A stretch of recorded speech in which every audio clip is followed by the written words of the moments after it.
Welcome to Momentum Investing, property investing made easy.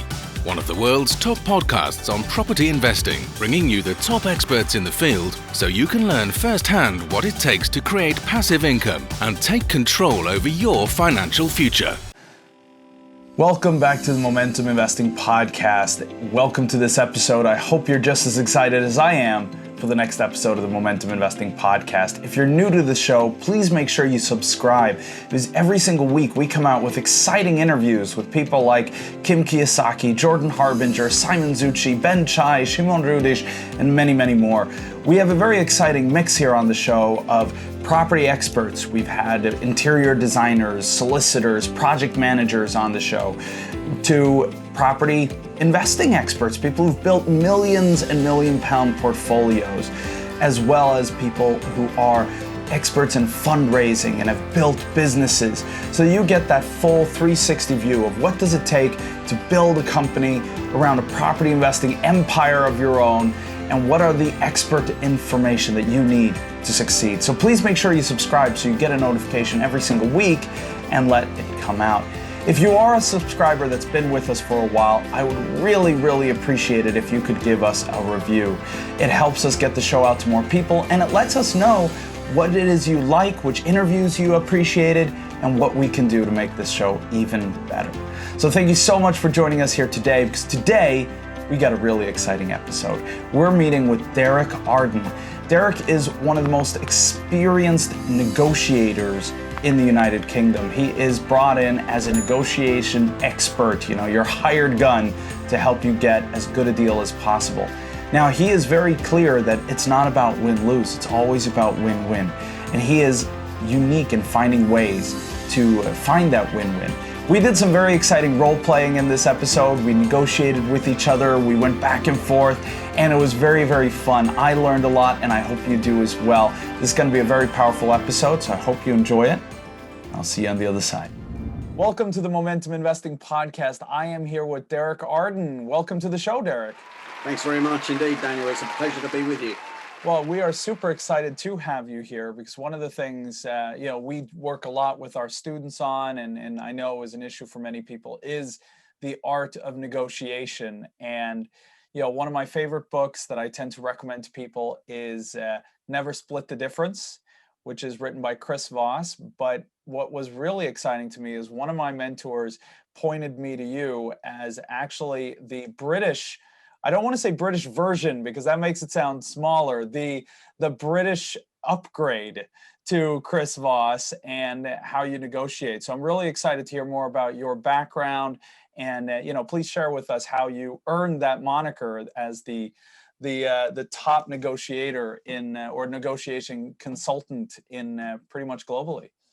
That's very kind of whoever it was to say that and point you in the right direction. So, you'll have to blame Chris Cooper for that one. So I can't deny it if somebody else says it about you. It's the social proof that comes from Robert Cialdini. Anyway, over my shoulder, you'll see my books, and you'll see the Chinese version of Win-Win. So if there's a Chinese version, I'll take that accolade. So yeah.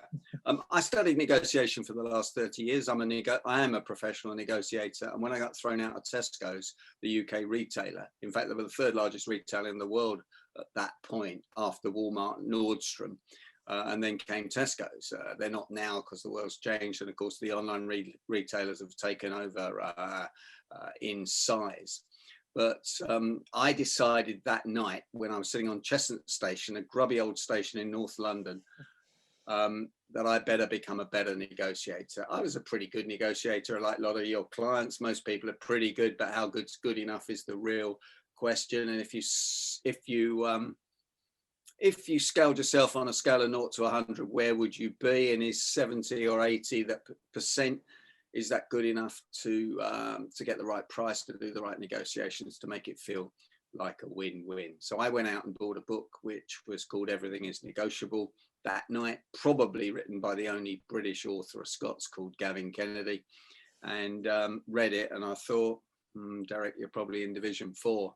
And then I went and bought audio tapes from the US. Yes, they were audio tapes in those days before CDs. I can't believe it myself either, before you say anything, Daniel. And realized that I really was probably not even as high as Division 4. So I studied the subject. And then I had a wake up moment which told me this will be a really good subject to teach, because there's no right answer. Most people think they're good negotiators, but they're not. They don't understand the psychology of tactics, bargaining, haggling, reading body language, and all those things that we must do to be good negotiators. And I thought, when I leave Barclays, because I had a senior position in Barclays and I wasn't going to work there for the rest of my life, because my life would have been shortened by the stress and pressure I was under, I'll teach, travel the world, study, write about negotiation. So that's what I did, and took myself off to the Harvard Business School, paid for myself to go on their strategic negotiation course as soon as I left Barclays, and did some NLP and joined the Professional Speaking Association. So I went out and modeled all the highest achievers that were around, and picked different bits up and put them all into my negotiation package. So now I help people with their negotiations, help them with their price negotiations, speak at conventions, and have a lot of fun, and come on great podcasts with people like you, Daniel. Yeah, no, we really appreciate having you. So what a journey. So could you share, what are kind of, for let's say the layman negotiator, the Division 4 negotiator, what are some kind of top 3 just simple things that we can do to kind of get ourselves to, Division 3, 2, 1, or even the Premier League? Okay, well, number 1 is preparation. Proper preparation prevents pretty poor performance. And it's anything you do in life, anything you do in business, or even with your family.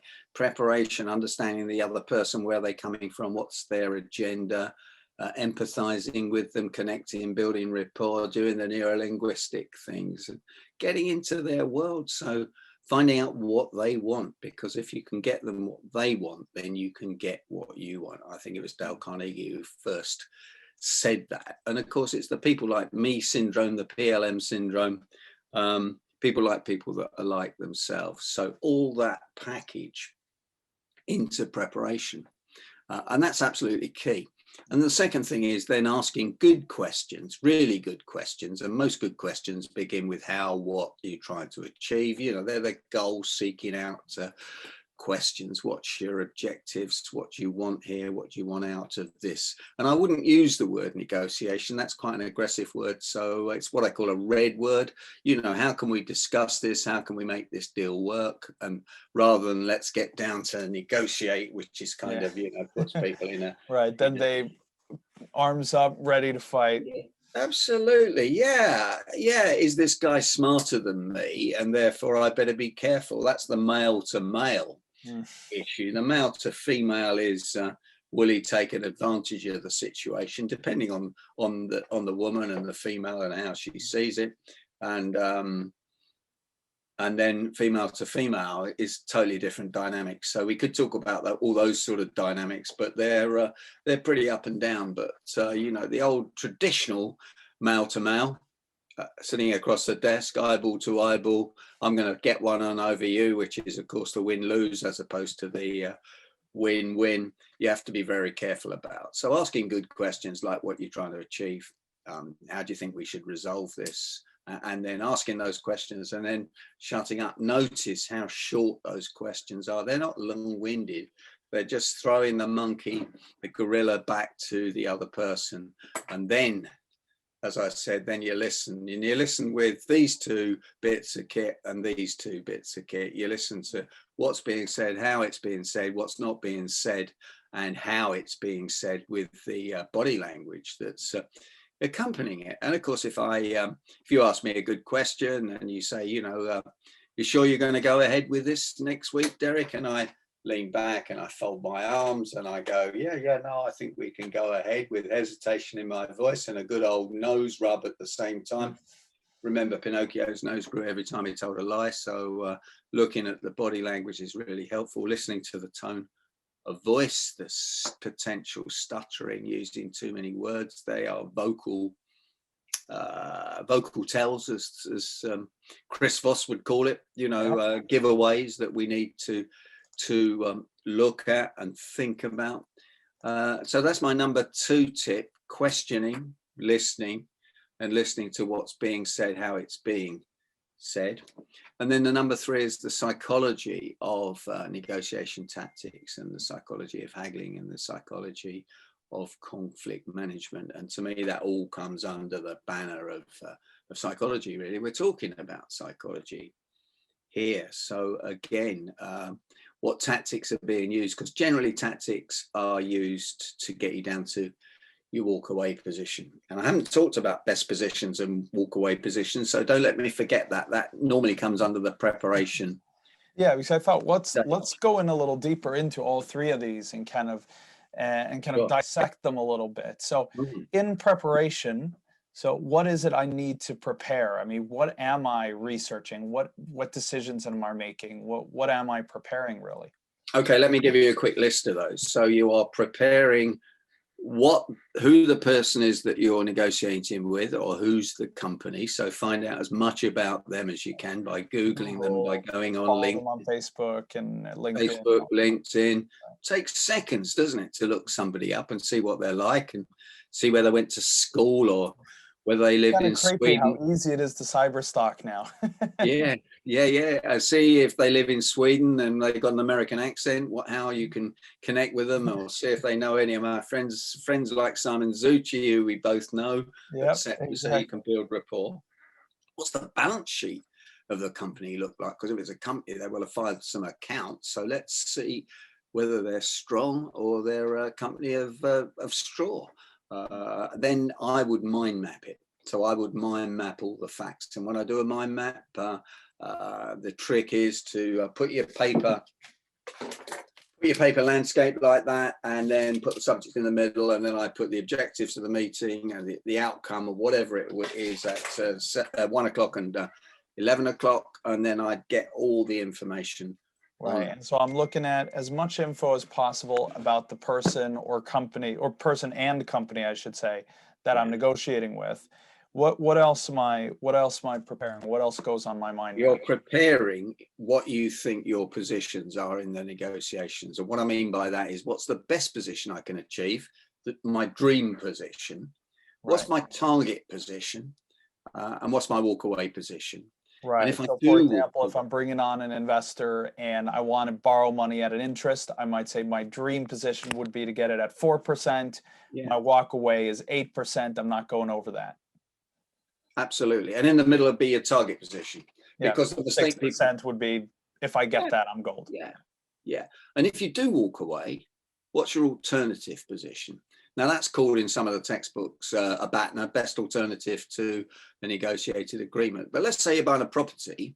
Clearly, you put your price parameters, and they can move depending on what information you find out. You might find out there's a few problems with the property, etc. So that's going to move your parameters when you're asking questions and listening carefully to what they're telling you. But if you don't buy it, in other words, the alternative position, what's the alternative? Buy another property, don't borrow the money, wait till the market goes down. If you think the market goes down, invest in something else. There's always alternatives. In fact, somebody told me on Saturday night, he said, Derek, we have no alternative, but my wife wants to buy this house. They've got a hiccup on the chain.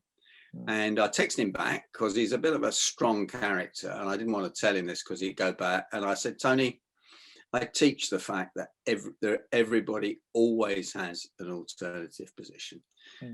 Perhaps you don't, but think about it. He texted me back the next day and he said, we went to look at some other properties on Sunday, Derek. So he got it in the end. I didn't want him to teach him to suck eggs because he's 75 and a bit grumpy, but but that's the point. So if you were so the same thing is, people need to think about that, and your walk away position linked to your alternative position can let you. Property, what you could do as well, of course, is you could say, look, if I can't get the price I want, I can then come at it with a different strategy, and we can look at a lease option or a seller financing or something else as a secondary option. Yeah. absolutely right. And there's all those options, and it's a good idea to list all those options before you go in. It helps you think clearer for a start. Yeah. I usually a lot say that it's like having all the tools in your toolkit kind of ready at hand, so to speak. Yeah, absolutely. And I've been looking at selling my house because it's got a big garden, and whether developers want the garden or not. And I had an architect round on Friday, and he said, well, why don't you knock this house down and build a massive, great brand new house, because the house we're living in here is about 90 years old. And so I said, okay, let's have a think about this. I did a business case. I did a spreadsheet about the costs. I also listed down the hassle factor of having a project manage it and find somewhere else to live. Ran it across my wife, and she said, over my dead body, I'm not living in a rented accommodation for a year. And actually, when I thought it through, it'd probably take 3 years to do this by the time you got planning permission. And all Well, yeah, if you're gonna get the planning, you're gonna knock it down and then build up from scratch. Definitely a 3-year project, if not, and that's if things go well. Oh, is that right? Oh, things get stuck in planning all the time. That can get you poorly fixed. So yeah. I hadn't even thought about the fact that, I mean, this is with the person next door who's got a big plot as well. We'd have to put the properties into a limited company. The lawyers would advise the wives not to do it because it was a matrimonial home. There were all sorts of things. But the point I'm making in the preparation, it's really a good idea to do a business case overnight and then have a look at it in the morning and say, what are the real issues? One of the things a lot of people forget about, and I'm sure a lot of people listening to this will, often the hassle factor, the emotional stress, isn't factored into the cost or the price. Now, what price can you put on hassle and stress? And maybe cutting your life shorter because you're getting so wound up about this, you're not sleeping at night, and all those medical things that happen. And they kind of say that 50% of illnesses are caused by stress. Well, if that is the case, wow, just get over it and move on. I've had a couple of people not pay me in the 20 years I've been teaching this, and I stupidly did the work before they paid me, but that's another story. You either get on the plane or you don't if they haven't sent the money. And I was going to sue them, really cross and all the rest of it. Then I thought, they'll make up some excuse why they haven't paid me. They're probably in financial difficulties themselves. They're not very nice people to deal with. So just write it off, Derek. Get over it. Send them a couple of letters. Just get over it. Move on with your life. Write it off. Yeah. And I did. And the moment I'd done that, I stopped, getting cross about it, which is almost negotiating with yourself. The first chapter of Win-Win is it says the first negotiation is with yourself. And when you think about it, it is. Do you want to do it or don't you want to do it?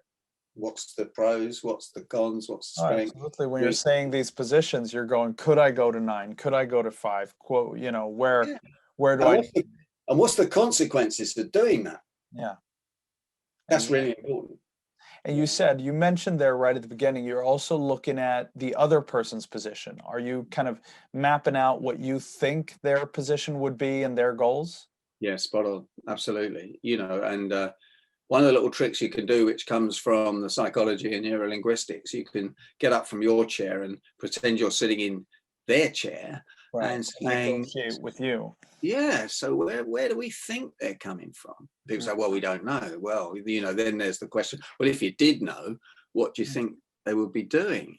So, well, they'd be thinking about knocking us down a bit or whatever, and sussing us out. And by the way, most people don't do any preparation for negotiations, so they really come at it and don't understand it. A little bit of preparation means you're already 10 steps ahead of the game. Yeah, definitely. I mean, and that's why people end up using advisors. That's why, estate agents tend to listen to what's being said, the good ones, and put people together and find a way of doing a deal. But of course, don't tell an estate agent what your walk away price is, because he'll probably tell the other person what it is as well. And so I can probably put a deal together at this figure. So you should keep all that information. There is some info that has to stay on your side. Yeah.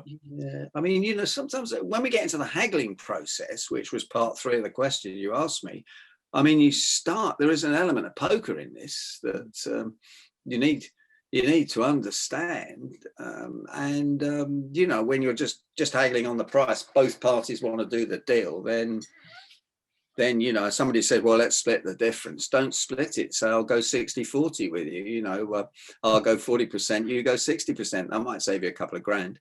70-30 might be even better. Yeah. You know, I just say to you, Daniel, well, I can't go. I can't split the difference, but perhaps I could come down 30%. If I talk to my wife, I'll have to get her agreement. Of course, that's the higher authority tactic as well being used. Yeah, let's get to the psychology in a moment, because I hear we got some exciting tricks there. But so that's the preparation.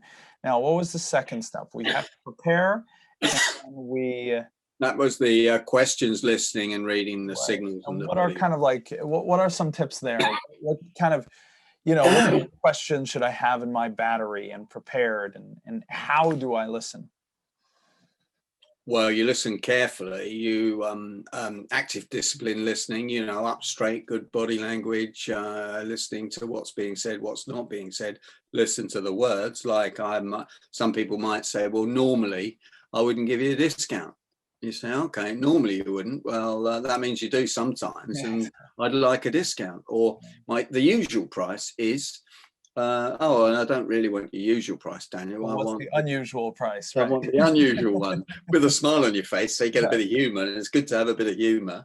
Or, you know, it's our policy not to do this. Well, that's great, you know, but would you be prepared to change your policy on this occasion? The guy says, or the lady says no, and you say, oh, go on. So if you've got a bit of rapport, you can do all sorts of things. And I do find that works better between male, female, male, but you can kind of go on. You know, if I ask for a discount in a shop, say, well, no, we don't normally give discounts. I said, well, would you give one to me? And they say, well, no, it's really difficult. Oh, well, maybe we could get around the difficulty. What is the difficulty? You know, the manager. Oh, well, maybe we can have a chat with the manager, because if not, I'm going to buy it down the road. And I know you wouldn't want to lose a sale, would you? That's a statement followed by a yes tag question. So you're putting it in their minds that it's a yes tag.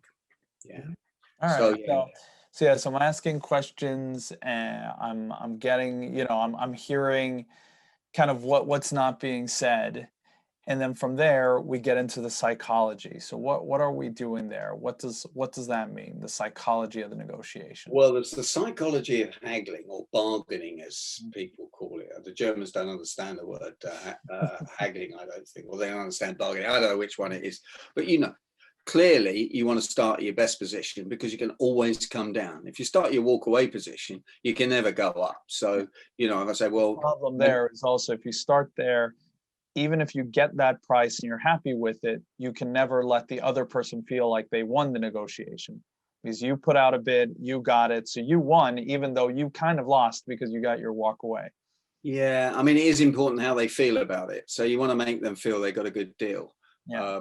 So, you know, if I say, well, my normal price for speaking at a convention is £10,000, let's say, and they go, well, wow, hang on a minute. And one of the tactics is always to flinch. So someone puts the price out and you go, oh, you know, that's a bit much, isn't it? So one side is anchoring a super high price, and the other is instantly flinching and go like, oh, dude, no, that's not going to work. Well, the first thing is you should anchor up price, but you should signal that it is negotiable by saying, you know, that's my normal price for this. Keyword normal.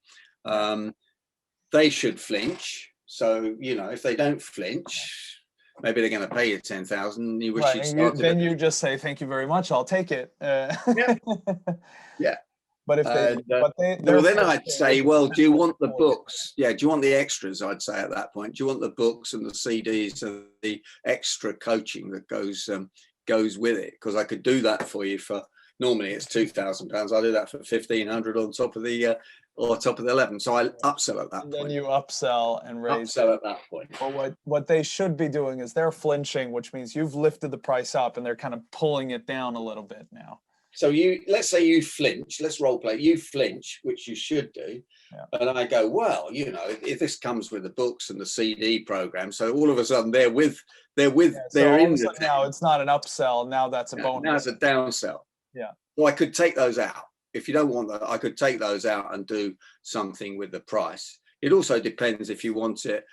If you want it in the holidays, I could do you a cheaper price. I don't get a lot of business in August. Right, so what you're doing is first you're saying I have this bonus in there now, but I'll take that away if you care so much about the price, and then you're also giving me an alternative solution. All right, and so I'm start going like, well, we can't do the holidays. That's just not going to work. But obviously, everyone who's there wants a book. So I think that's a dead ringer. We need the books, but 10,000. That's so we've never paid more than 2,500 for a speaker at our events.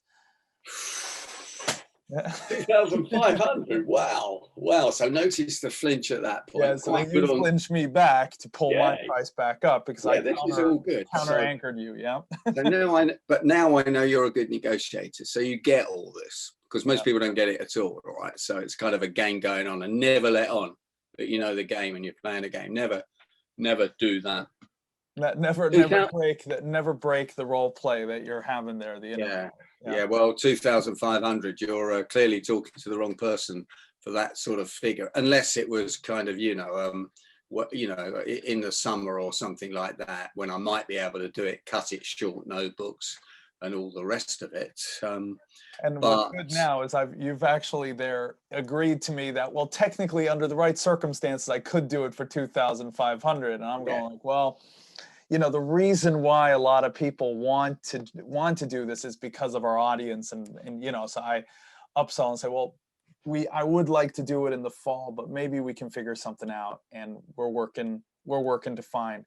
So it's anchoring, counter anchoring, flinching, putting the bonuses out there, taking them away, alternative solutions, and it's playing all these tricks in a really rapid pace. Can I stop you there? Can we not call them tricks though? Techniques, all right? Techniques. Sorry, tactics. Tricks might sound a bit manipulative. So true. But it's a part of the game. It's a part of the game. And well, I use tricks sometimes, but my coach says don't use them, and she's very strict. Best speaker in America, so in selling as well. So she gives me a hard time on that, and she's absolutely right. So then I might say, well, this is going to be a bit tricky. 2.5. I don't think it's going to work. I've got to talk to my partner about that, because when did you say the date was? October. Okay. Well, just to freeze again, what you just did is you turned around and you said, I'm not the one making the decisions. Now my partner, he or she does, which means you can now attack me all you want, but I'll just turn around and talk to them, and it's all their fault when the no comes. So I'm on your side now. I'll do it for 2,500, but he says I can't, so I'm sorry, I have to have 5. So there's 2 techniques there. One's higher authority, okay, and the other one's good guy, bad guy. Because we get on so well, Daniel, I'll see what she says. Yeah. But frankly, she goes potty if I do it for anything under 5,000. Now I'm anchoring you with an idea at 5,000, okay? Exactly. So you've now put it that. Yeah. And now the problem is I'm talking to you, but she's the one now making the decisions, at least from what I see, which means I'm like, oh no, what do I do now? Because I can go attacking at you all I want, and it's still not going to work. Yeah, so I'm trying to find out how close you can get to $5,000 at the moment, aren't I? By introducing the good guy, bad guy, higher authority, because we get on so well, etc. And then now the problem, I got to tell you that higher authority generally works, okay? And when I was working for Barclays, I was the relationship director for the big retailers.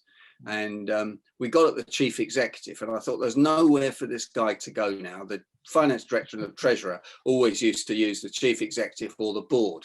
Yeah. I got to get this through the board.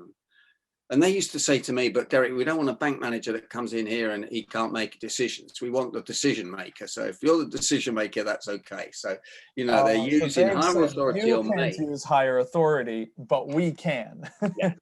Well, I got to tell you, it took me a little time to work this out. And then when I got to the chief executive of this particular big retailer, he said to me, oh, Derek, I'd love to do that for you, but I delegate that to my operations committee, and you wouldn't want me to take that delegated authority away from them. So I went, Daniel, they've used lower authority on me now. And it's always a committee or someone that they can't get at. Yeah. So if you said to me, I need to talk to your partner. I said, well, you can't, because they don't talk to clients. They're the operations person, and it's a joint decision. And we agreed this policy when we set the partnership up. So I can't overrule them. But maybe we can find a way of getting a bit closer to the target price of 5,000. Do you think you could help me with that? Yeah. And then you can go, because I like you, I'll go and negotiate on your behalf with my partner, who is, again, the big bad cop. Absolutely. So what do you think you could go to? And then I'm going to shut up and just see.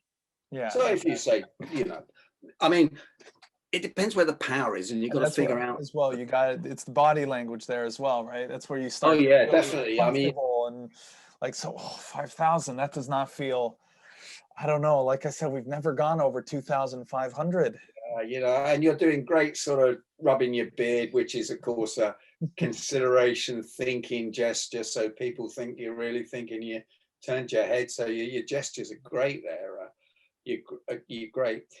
But you see, the real question to me is, and this is, if I'm a speaker or if I'm doing something where your diary is not likely to be full, I'd be much better doing it for 2.5, wouldn't I, than sitting at home doing nothing. Yeah.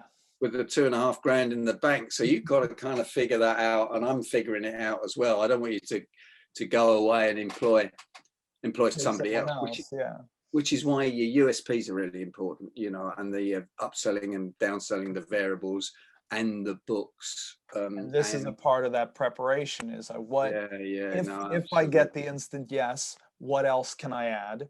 If I don't get the instant yes, what are these things I can take away? Because that's the thing. The moment you say, well, usually I add the books, but if you want, we take them out, instantly you're going like, oh, wait a sec, am I losing something? I don't want to lose something. And you're kind of pulling me back into like, oh man, I wish I could figure out 10,000. And of course, the books are a variable, aren't they? So my book, Win-Win, has £12.99 on the back. I buy it in bulk for £5. Yeah. So I've got two choices what I sell it to you. So I either sell it to you for £12.99, which is probably an easy sell, or if I take it out, 50 books at £12 looks like I've taken a lot out, but I've only taken out the £5 it cost me to buy it off the and people $600 value for me at a $250 cost for you. Exactly. I mean, I run a role play on my courses about buying and selling a property, and I get people to brainstorm how many variables there are in buying and selling a property, and I'm sure, everyone knows there's at least 10 that you could think of straight away, the carpets, curtains, decorations, the swimming pool in the back, the exchange of contracts, time, the deposit, the cash purchase versus the mortgage and everything, terms versus price.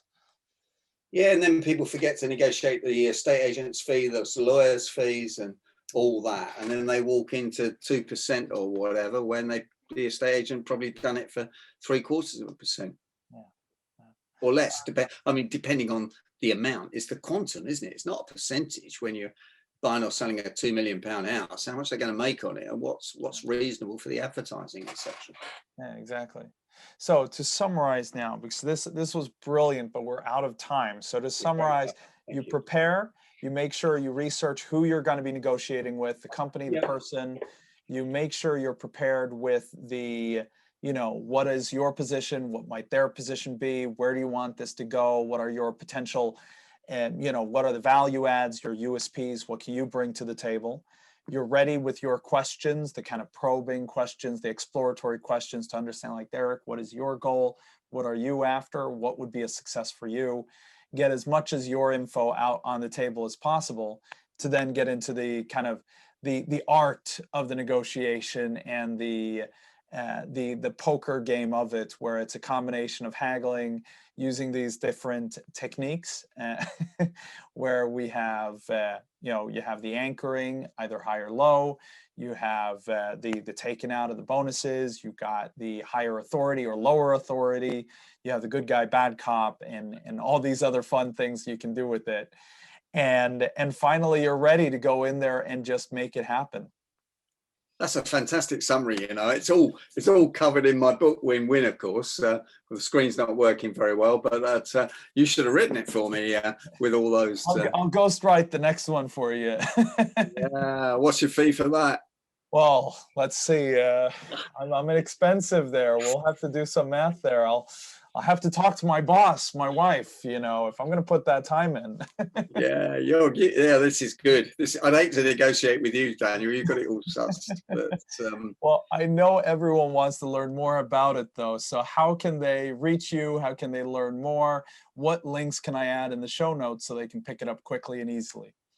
Okay, well, my email address is action@derekarden.co.uk, DEREKARDEN. I mean, Google me, join me on LinkedIn. I love to people to join up with me on LinkedIn, watch my YouTube videos.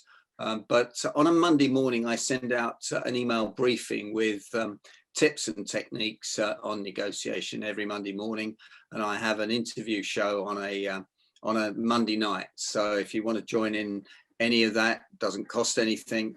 But on the other hand, if you want to speak at a conference or you need some help on negotiating, then give me a call.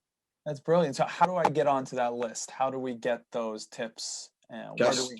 Just email me your email address and I will put you on it. So I'll put you on the list.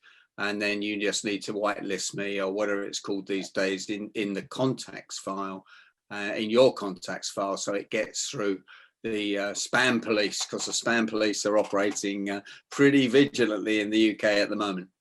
All right, awesome. So everyone, that's action@derekarden.com. I'll add that to the show notes so that you can go grab it there. And I'll also add a link to your book on Amazon so that people can go and pick that up. That's Win-Win.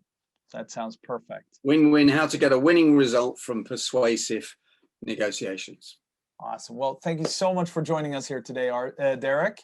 This was great. And thank you everyone who's joined us and listened. I have some good news for you in a moment, so please stay with us. And I got a little surprise. Daniel, thanks very much for inviting me. It's been a great pleasure to be with you. Thanks again. See you soon. Cheers. Bye-bye. Thank you so much for joining us here today. Wasn't that amazing? I had so much fun negotiating there with Derek, going back and forth and breaking that down. It was a true learning experience, and I hope you got something out of it as well. Derek is truly brilliant. So if you're new to the episode or to the podcast, please make sure you subscribe. We'd love to have you join us for more episodes. And as I asked before, if you are a long-term subscriber, or even if this was your first episode, if you'd give us a review on Apple Podcasts or whatever platform you're using, please do so. It helps us learn more about you, what you're looking for, what you appreciate, and it helps us get the episode out more. So thank you so much. I also got an exciting surprise.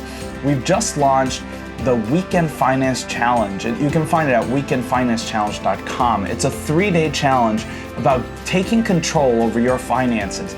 We go through your past, we look at your present, and we look to your future. So we start by looking at what expenses do you have in a month? How does your budget look? We then go through your today's budget and make sure that we make the savings possible to improve your financial standing today. And then we use those savings to build your future and your dream life. Make sure you check out the Weekend Finance Challenge. The links are below here in the show notes. So take a look. I hope you enjoy it. And I'll see you next week, because next week we got Pat Headley joining us on the show. Pat is incredible. She is a fundraising expert, which is what a lot of us property investors enjoy, right?